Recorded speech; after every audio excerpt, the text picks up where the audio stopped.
Hi guys, it's me, Stuart, and I'm back again for the third part in our three-part series.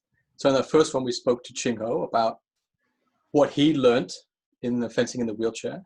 Then we spoke to Josh Wadell, Paralympic hopeful in wheelchair, so about what he thought able-bodied fencers can learn fencing in wheelchair. And now we've got our fencing master Laszlo Jakab here with us to give us a coach's perspective on it. So first of all, we'll introduce ourselves, Ching Ho, then Josh, then Laszlo, and we can start. So Ching Ho. Hey guys, I'm Ching Ho. I've fenced at Durham University for 3 years, and for most of those 3 years, I've had the privilege to be under Laszlo's tutelage and also to fence Josh. And yeah, I think that's done me a world of good throughout those 3 years. Hi, my name's Josh. I'm a GB wheelchair fencer, and I've fenced with Laszlo for more than 10 years now. So it's been quite a while. Mm-hmm. It's been a good time. Great story. So Laszlo? Yeah. Guys, my name is Laszlo Jakab. I'm a Hungarian fencing coach, but I've been working in Durham 24 years now. Yes, I came 1996 and still stuck in Durham, coaching with my fencers in the club, and coaching with the university, and coaching with wheelchair fencers in the past. Recently, Josh and a few other wheelchair fencers still under my charge. Is all my, I would say something is a big privilege for myself to see together you three, all of us like this, Stuart, Ching Ho, Josh, because you were my fencers, and actually you been my fencers and still my fencers, and I really happy to work with you and happy to see you is a meeting and talking about this task. So my wheelchair experience is about 12 years. I will ask prior the Beijing Olympic Games, Athens Olympic Games in 2003 to work with, whether or not work with wheelchair fencers. I have no experience that, at that time there's no any experience about this. I had to call some of my friends, colleagues, Paul Sekeres, who are very expert about this matter, to tell me what can I do, how can I do. And after when I get some idea, I start working with wheelchair fencer, and I've been working with them for 12 years. We went 3 Paralympics games, Athens, Beijing, and London, and I felt really, I had a very positive feeling working with wheelchair fencers. I loved very much this job. Unfortunately, after London, I finished, but I kept only Josh and fencers who nearby in Durham.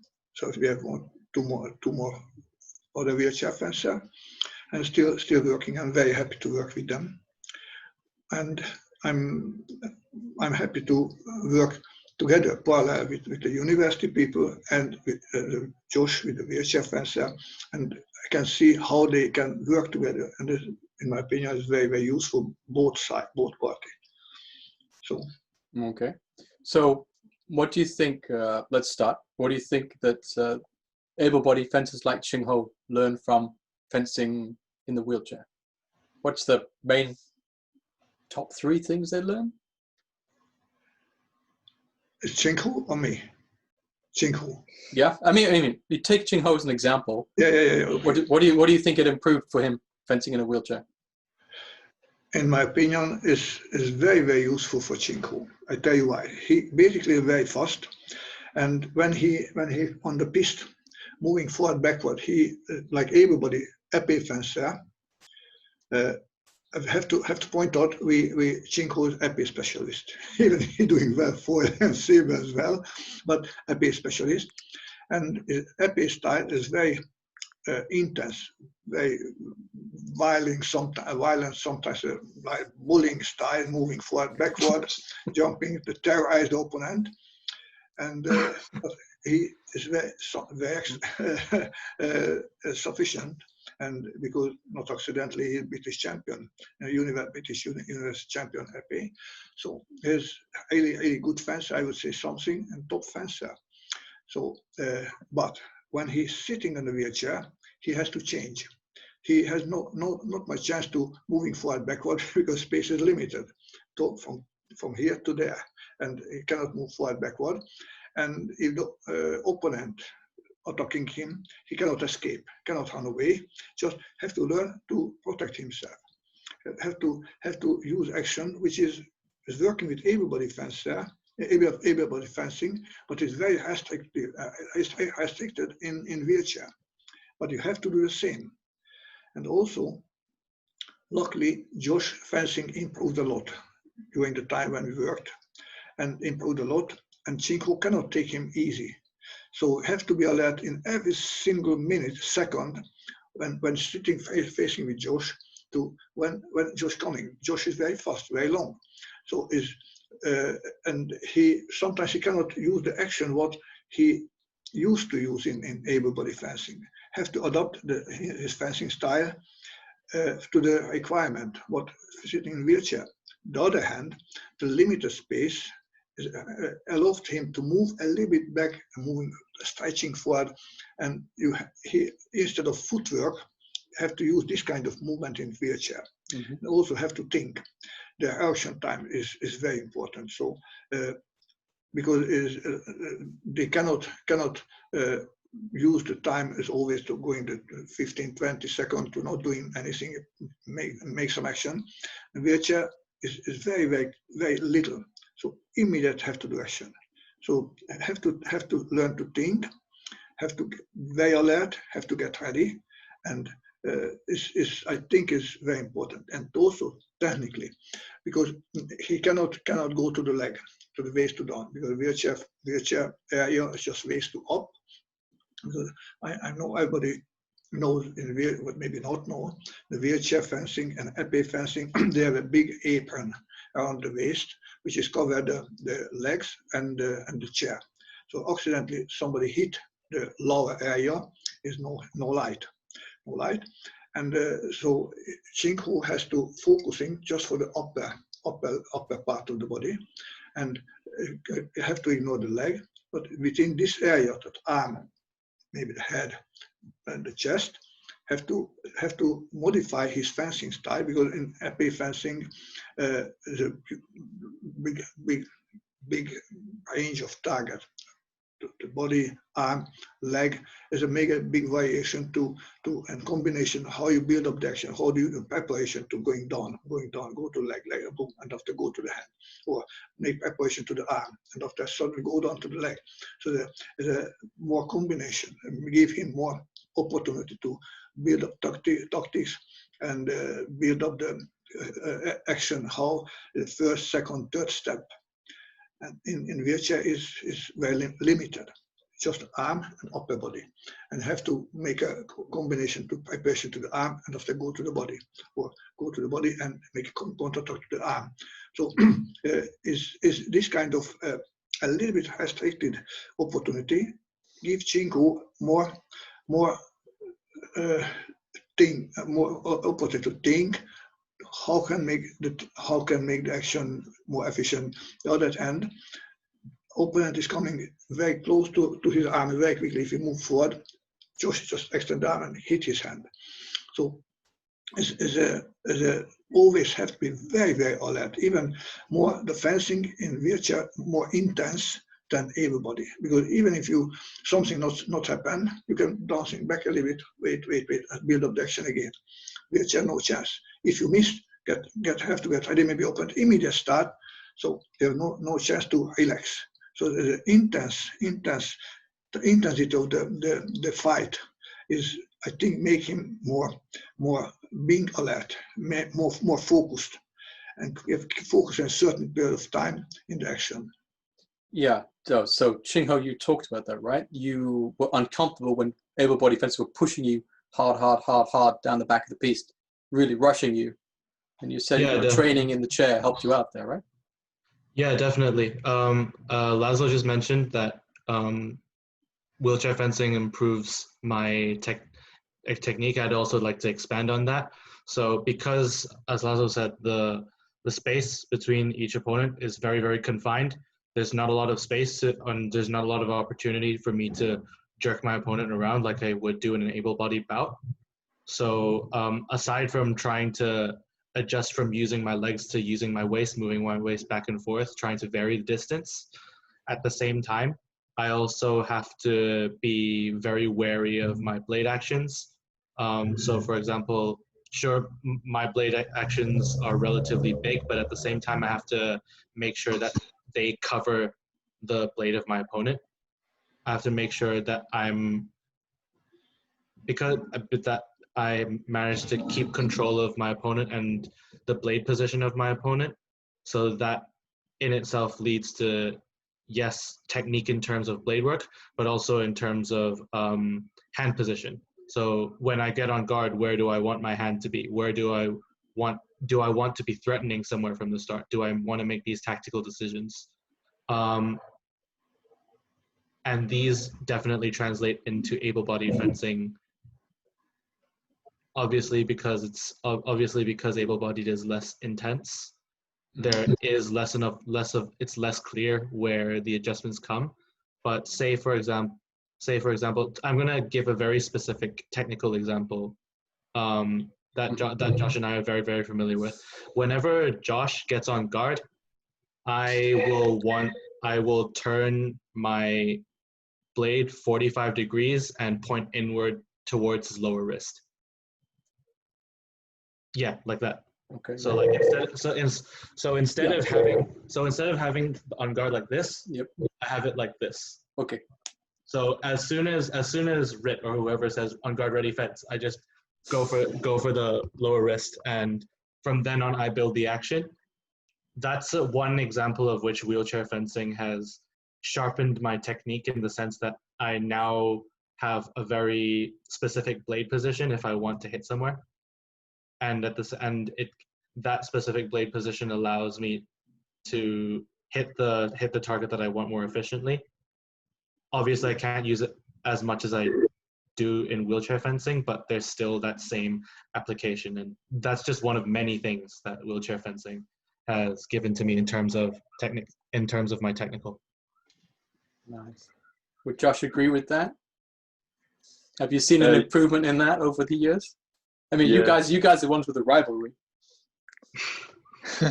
Yeah, so Ching Ho, you just, every kind of new technique or like any progress that I make, Ching Ho always seems to be adapt to it, which I find really good. Because it's just because he just always pushes me. So if he always adapts, then it always pushes me to get a bit better, a bit sharper, a bit quicker. And just to Chingo's a real motivator for me within the club, just to never, just to always want as close to the perfect action as I can get. Because if it's not perfect, then Chingo's learned how to hit it. Well, so he's gonna hit me. Well, let's ask the question a different way. Since he's been fencing you in the wheelchair, can you see his technique tidying up when he's fencing able-bodied fencing? Because I know I've seen you sit and watch everyone from the wheelchair in the corner. You're not just sitting there doing nothing, mate. I've seen you scouting everyone. Yeah. So I'm not sure if I can. I'm not the best to comment on it. I think Laszlo being his coach would be be a lot better. But from what I can see, it's all refined now. So before, he might have took a big octave beat, and before the point might have gone way off target, and there might have been maybe a 1 second delay to get the point back on target. Whereas now that's changed to a third of a second, a half a second, and it's like kind of the small things that can make a big difference when it comes down to a 14-hole situation. Oh, yeah. Well, most fights are won by 1 or 2 hits, right? So. Yeah. Mm-hmm. Would you say that's fair, Laszlo? Yes, I think so. So, sorry, but I wasn't in my mind there. I was thinking something else, so I didn't listen exactly what Josh say. Can you repeat, Josh? What did you say?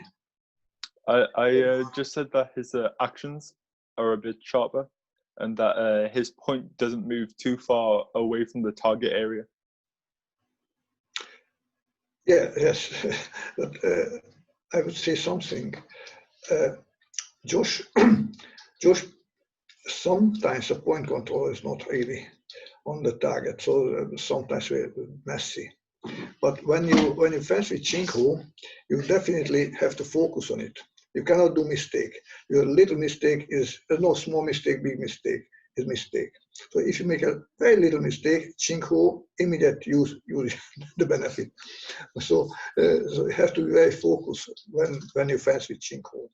So you cannot give opportunity because Ching Ho is very fast, and if you just make a little extra movement with your hand, he gets you. So that's why I have to keep your point on the target always, and have to do the same as Ching Ho. If Ching Ho makes some bigger mistake, you have to recognize the thing and just hit.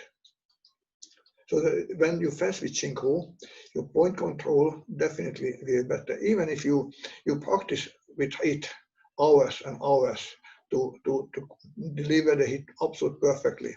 But in the certain situation when you fence, you cannot think about, oh, what I say, what Laszlo say, how can I do? You have to be very alert and have to do the absolute perfect solution to deliver the hit. So when you fence with Ching Ho is very important. But if you fence with somebody else who a bit less slower is not a big task. So it's easy to hit. But against Ching Ho, who give you a very less opportunity, very little time to hurt, you have to be very alert. So in my opinion, if you fence with Ching Ho, it is very useful because your speed is far less than Ching Ho speed. Certainly you are fast. If you miss at one point, you have to do this, fine. But recognize the time when you have to do action is quality different. Because when fence Ching Ho, you have to accelerate yourself, even your head, even your action time, even your action time, the deliver the hit, getting faster. My opinion is, if you fence with Ching Ho, it's a huge benefit because your fencing will be definitely improving. Stuart, do you mind if I add something? You go right ahead, man. What I think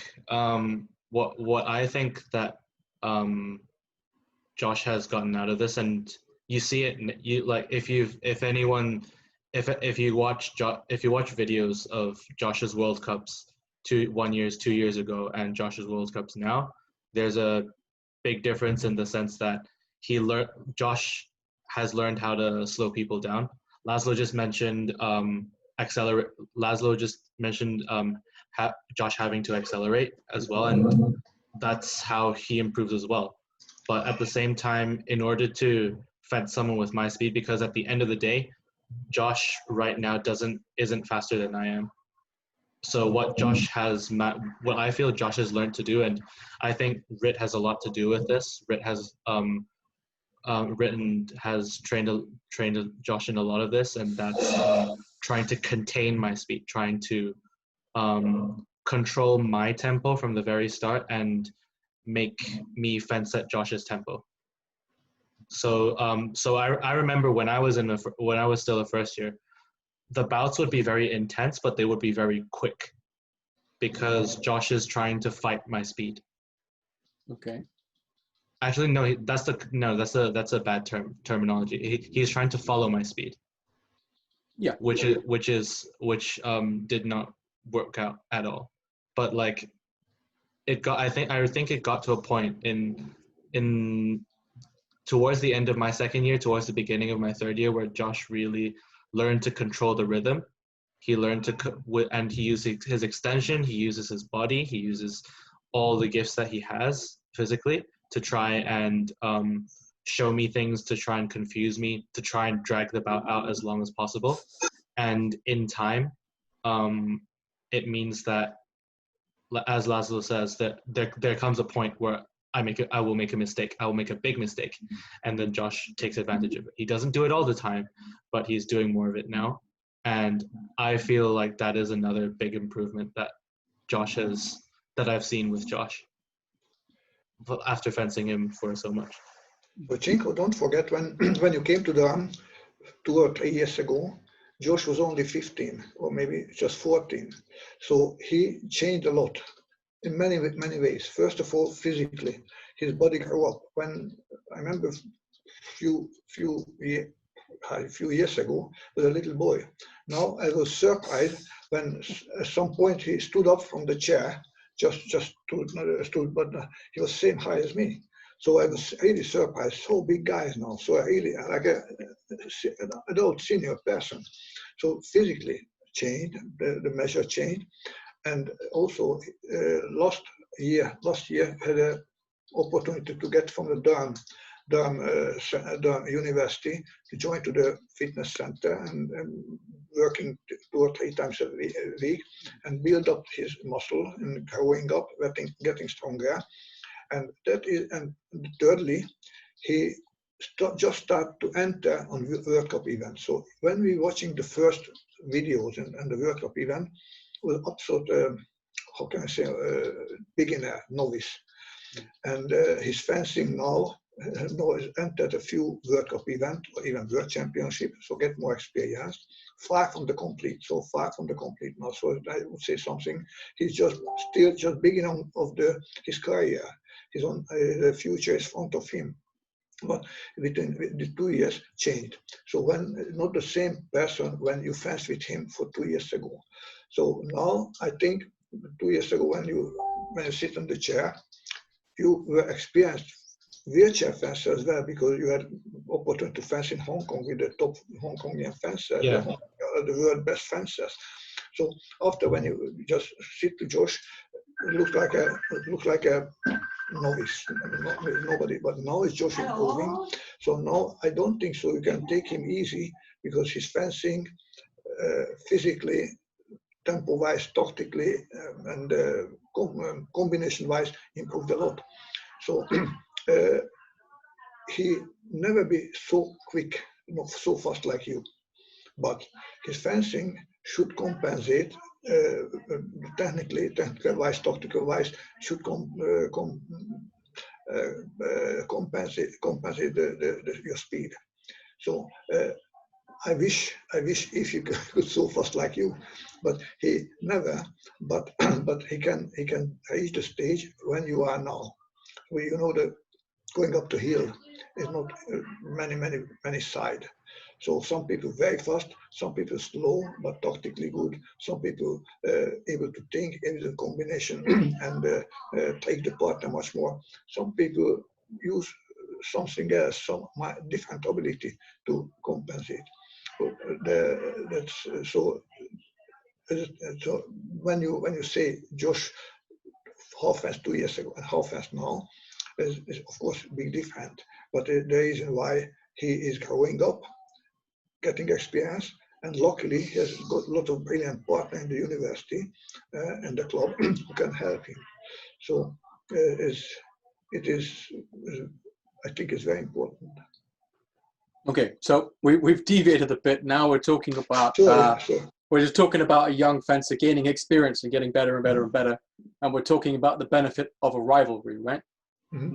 No matter if it's able-bodied against wheelchair, wheelchair against able, or wheelchair against wheelchair, or able-bodied, right? Rivalries have the same benefit for everyone.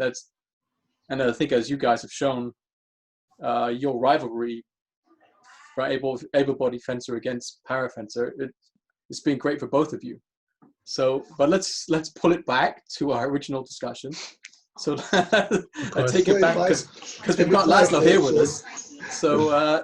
So you were talking about the benefits of wheelchair fencing for an able-bodied fencer. So the hand technique has to be a bit better, and the intensity is higher. That was your main 2 points so far. Yeah. Do you have any other?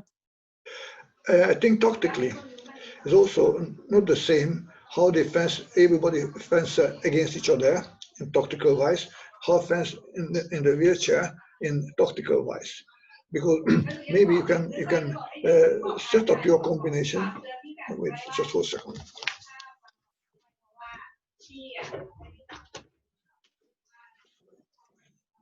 Right on the forehand. Mm-hmm. Not the same how you fence with able-body fencer against able-body fencer and when fence with wheelchair fencer. The tactical wise a bit similar. The building of the action, building of the match, but in wheelchair fencing a little bit different. So when able-body fencer fence with wheelchair, have to think, have to organize in the mindset. So in my opinion, wheelchair fencer, able-body fencer can learn a lot when he fences wheelchair. And after, when he go back to the piste and fence it their own category, that able-body fencer should help, in my opinion. Should help. Yeah, not everyone. I tell you why. So I always, when I start talking, I cannot stop with topic. I always divert myself. We'll try to pull you back. Off you go. I try. I'm trying to follow the line for the stream. So you said it should help. Yeah, definitely. Just the problem is if some fencer go back to the piste after completely forget everything, and after just fence as usual. So what the people should learn? Get ready. When are you ready? Fence. Get ready. To the action immediately. When you go back to the piste, fence with able-body fencer. Are you ready? Fence. Start waiting. Of course, it doesn't have to do immediate flash or something, but you have to be very strong mindset immediate when you fence. So able-body fencer should learn, but as I said, should learn. Not everybody. Sometimes able-body fencer, I ask, could you fence a few fights with Josh? Okay, you sit down. Okay, fence 5 feet, 15 hit, take, shake hand. What you learn? What was the point? No, any point. Just it would look like a homework, or maybe want to favor to last one. Take fence a fight, after go back to the piste. A totally different issue. Why people not everyone, not honestly, as my experience is, not everyone to like fence with wheelchair. They said, look, it doesn't help me. If somebody want to find benefit. Somebody just look at the homework as like an obligation. It doesn't see any benefit. Doesn't want to see benefit. Will not see any benefit. Is a problem. Laszlo, that's just life in a club, right? You have other people saying, I don't want to do footwork drills. I don't want to do pair work drills. I don't see the point of them. I don't want to do scenarios at the back of the piste. What's the point of that? If you want to learn, you can. I mean, the thing about like putting everyone at the back of the piste and going, right, is that you put them in a situation where they can feel or learn something that you can't actually explain to them, right? Anyways, you can't really explain the rhythm, right? So you told some very clever thing now. What you say, the scenario fencing, end of the piste. When you fence in the wheelchair fencing, it looks like end of the piste. No more height. So some people should realize it as how good thing to fence with wheelchair, because it benefit for me. If I'm in a certain situation, I on the end of the piste, I have no way back, but have to do something. It should be exactly the wheelchair fencing, as a wheelchair scenario fencing. The people cannot realize it. But also, I mean, let's say you're fencing epee and you're 14, 13 down, and you're about to, and you're just making your preparation into distance. Everything's closing, everything's on the line. You probably can't get back out. You've got to go for it. It's the same. It's the same. And also your word, 13-14 situation, not all the same. I'm at 14-13, and I should make a direct double hit in certain situation. Well, I'm done 13-14. I have to score single hit. It is very important tactical question. Yeah. But in terms of focus, right? You might think it's more relaxing to be on 14, but that's not the way. That last hit, you need to be maximum focused. Yeah. You want to be winning 15-13. You don't want to be 14-all. This no. Yeah, exactly. And if we can, we don't want to be relying on double, right? I mean, sure, if you get it, that's okay, but you don't want to. And also, many times we practice in the scenario fencing. Ching Ho, you know very well. So situation is 13-10 and maybe 30 seconds left. And what you should do if you are leading 13-10 situation and 30 seconds left, what you can do, how you can manage just the 30-second time when you are leading, let the time, because time is help, and don't let yourself to be in hit, or at least double hit. Or the other thing, when maybe Josh is behind 10-13 and 30 seconds left, how he can manage just only single hit and within the short period of time. It is also very hard task. Of course, they can do it in able-bodied fencing, but in wheelchair fencing, when they're so close each other, you have no very limited opportunity. You have to use it. So it's good exercise, good practice in wheelchair. Mm-hmm. So better technique, better pressure training, better distance training, even some tactics and scenario training, right? Mm-hmm. Well, you know how many times we practicing also, guys, 30 seconds left. You have to economize the timing. So not just on and let go, because every second is count. Every second count. So how you can keep distance? But wheelchair, you cannot keep distance too much. You cannot lean back so far because there's not a lot to do. But you have to do something. You have to be sure. Okay, we just take wait a little bit, go back, come for a bit, go back again, come for a bit, go counter-attack, fake attack, counter-attack. So it is very difficult, very hard to do in wheelchair. Even on the 14-meter long piste, you can do more variation, you can more combinations, or even opponents coming and pushing. But wheelchair, no, opponent is there. You have to do something. So it's very difficult wheelchair. And I tell you something, and many times in the past when I was younger, not a fencer, we sometimes make a scenario. We were sitting in the both sides to not end of the bench, but we simulate the situation. We are close each other. You cannot run away from the piste, and just have to sort out by hand. So some people say, and I have to agree with this, the real fencing is a wheelchair fencing, because no combination of footwork, just hand, use this. In the Middle Age, sometimes people was raised down to the ground and just fencing, fought, and in the short distance cannot go anywhere, just have to do this kind of fight. Let's not go into trying to say that fencing is like combat. That's a minefield. That's terrible. Yes, of course, the fencing, a footwork is part of the fencing. Yes, of course. But the handwork is very important, because eventually you cannot score the point with just foot. You cannot go this. You have to cut, have to hit. You have to reach out at some point. Okay, so just to sum up before we call the interview, sharper tactics, sharper decision making, tidies up your technique and helps you handle pressure. Is that the main benefits? Yes. Yeah. Now, Josh. But if you ask who has a bigger benefit, what do you think? What bigger benefit? I would. Okay. Well, I have an opinion as a coach, but Ching Ho, you go, mate. Wait. So, as in, who benefits more from this? Yeah. Josh or me?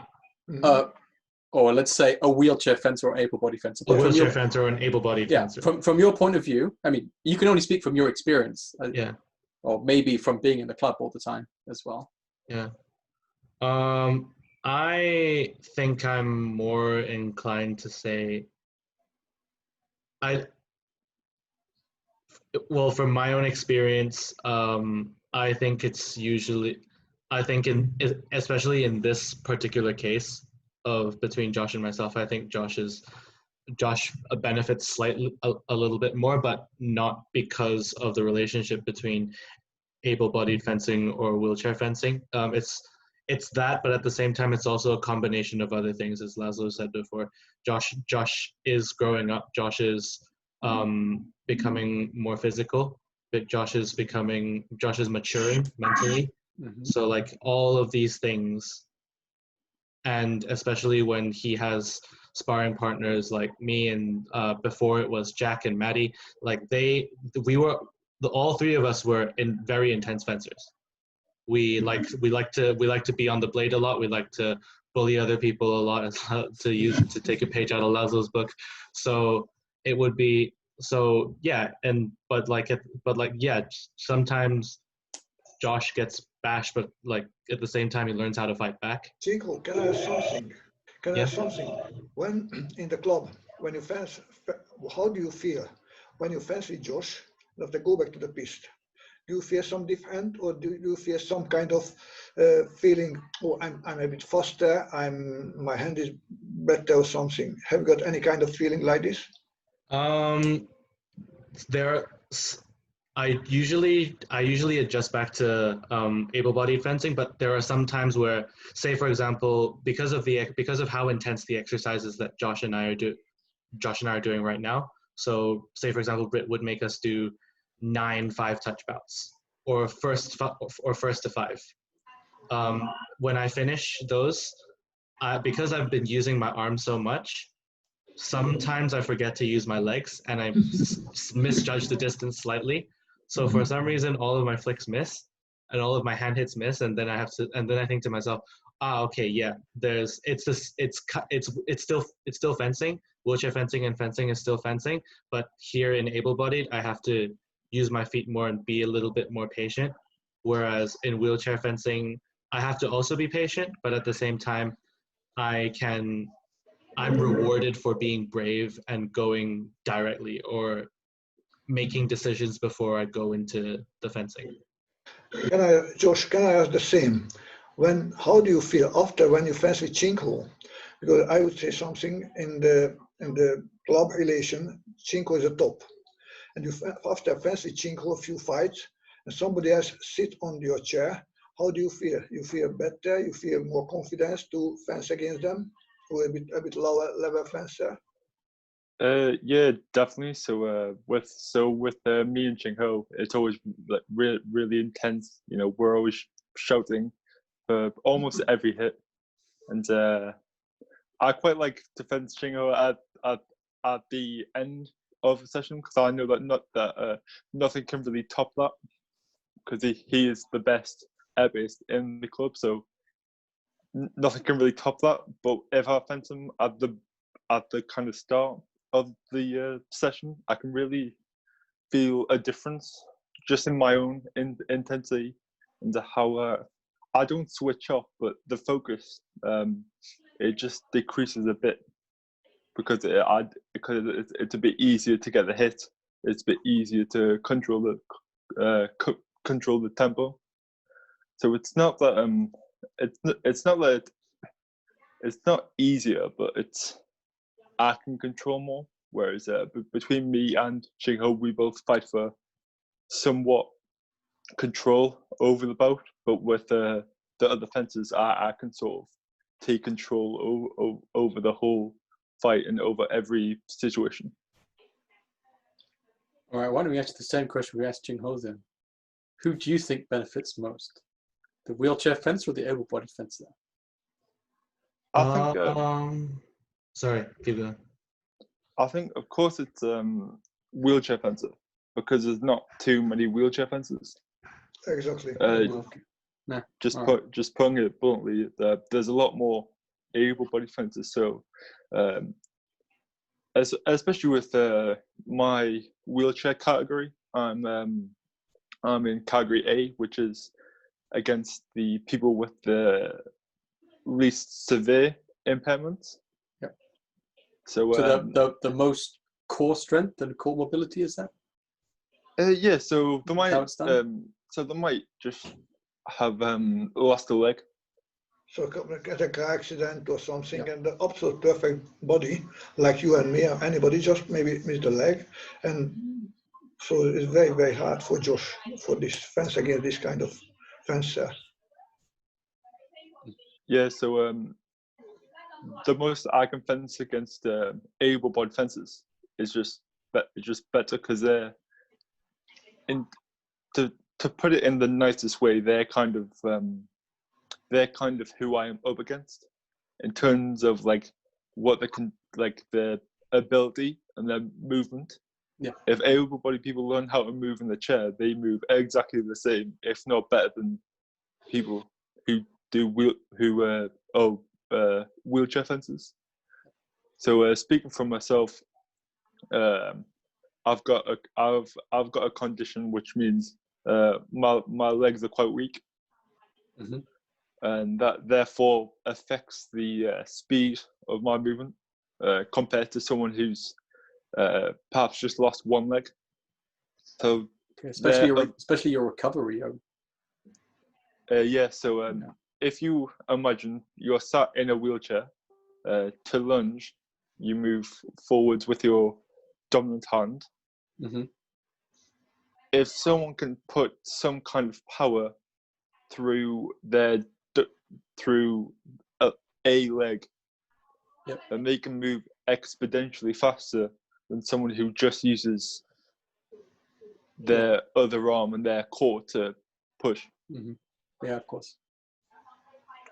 So it just kind of I'm not going to fence anyone who's got this better mobility than able-bodied fencers. So, right.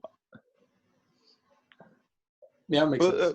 Yeah, but that's not to say that able-bodied fencers don't get close to enough benefit as me. You know, they've got their situations, or maybe just different experiences, different views on how to handle a specific scenario. So it's just, I think they can level each other out. Yeah, I mean, if I was to answer the question, I would say, at least from a coaching point of view, sometimes, I mean, people don't want to do their scenario fencing or their pair exercises. They don't want to learn to solve a problem in a different way if they can solve it in the way they've always done it. That's just humans for you. So stick him in a chair and suddenly they've got to do second intention, third intention, fourth intention, learn to attack super fast, right? So because they just can't use their legs to escape. I know I've told you two guys this before, but when I was still fencing with Laszlo, he asked myself and Dominic to fence with one of his wheelchair saber fencers. We just sat in a plastic chair, and when I missed him, and when he came to attack me, he missed me. But that's because I'd got out the chair and I was already like 3 foot backwards. I had to wrap my legs around the chair, right? So then you've got to solve all your problems differently. You've got to speed your hand up. You've got to be more accurate with where you're turning your guard, otherwise the pops around. And it forces you to learn new skills. That's what I'd say. Because otherwise people don't really like to. It's a lot of work. Anyway, in my opinion, going back to the main question, wheelchair fencer should get much more benefit fencing with able-bodied fencer, because Josh has a special example because he fenced for very, very little age, or 10 years now, but most of the wheelchair fencer get in the circulation quite late, especially young adult who has no any fencing experience. Fence with able-bodied fencer who are 10, 15 years old, fencing experience, lot of bolt, lot of time on the piste, lot of fencing experience. But as I think what a wheelchair fencer has not. So every single minute when the wheelchair fencer fence with able-bodied fencer, it's like a sponge just draw the experience from the able-bodied fencers what already has. So, and also the able-bodied fencer has more variety, more fencer, more partner to fence different fencer, but wheelchair fencer has very limited space because either wheelchair fencer, wheelchair fencer club lucky situation 2 or 3 fencers, but it cannot change too much. So as everything, and also a wheelchair fencer, because not too much previous experience, they cannot improve on each other too much. But if they get somebody who's willing to fence and pass the skill what they have to a wheelchair fencer, definitely every single minute just benefit for the wheelchair fencer. It is a special case what we have now, Josh and Ching Ho together, because Josh fencing improved a lot and is a good partner for Ching Ho. And Ching Ho get benefit, of course, the speed and the tactics and some way, but the bigger benefit, if you take a percentage, maybe 60% for Josh, 40% for Ching Ho. So because does that mean Josh is going to cut his Paralympic medal 60-40 with Ching Ho? Yes, please. No, it's my only shot at one. It's a difficult question. Many times happen in big World Cup event. So make a challenge the top wheelchair fencer sit on the high quality 80 world champion standard able-bodied fencer. Make a like a gladiator fence together. Most of them the wheelchair fencer won because they know they are home. They know much more the situation. And the able-bodied fencer, even the world best top fencer, cannot cope with the wheelchair fencer. So, as just an example, but in my opinion is the wheelchair fencer should get bigger benefit to fencing with able-bodied fencer than the able-bodied fencer. Of course, able-bodied fencer get benefited. It's really worth of it to fence and practice with wheelchair fencer. But the real benefit is for mostly wheelchair fencer. Because everybody has much more experience, many ways, but wheelchair fencer is not. Very rare fencer who was a top fencer and some following accident get in wheelchair is only 1 or 2 or 3 in the top wheelchair fencing history. But only one person in the world who has Olympic medal in wheelchair and able body. There's only one person, Paul Sekers. He got Olympic bronze in team in Seoul, and after get a serious accident and get in the wheelchair. But after became the top wheelchair fencer, get Olympic medal as well. So it's only one. But so that was so very difficult to wheelchair fencer to get in the competing in able-bodied fencer because the experience is very less as a fencing experience in first. Later, of course, they get experience in wheelchair, but far less than able-bodied fencers. So that's why it's so important to good able-bodied fencer fence with good wheelchair fencer because the skill will be much experience as well. And it's also I think honestly, what I really like with Josh and Ching Ho fencing. Ching Ho many times teach him, so explain him what is this, why do you have to do this. So not just fence, okay, fence 5 feet, game over, shake hand, that's it. There's no point.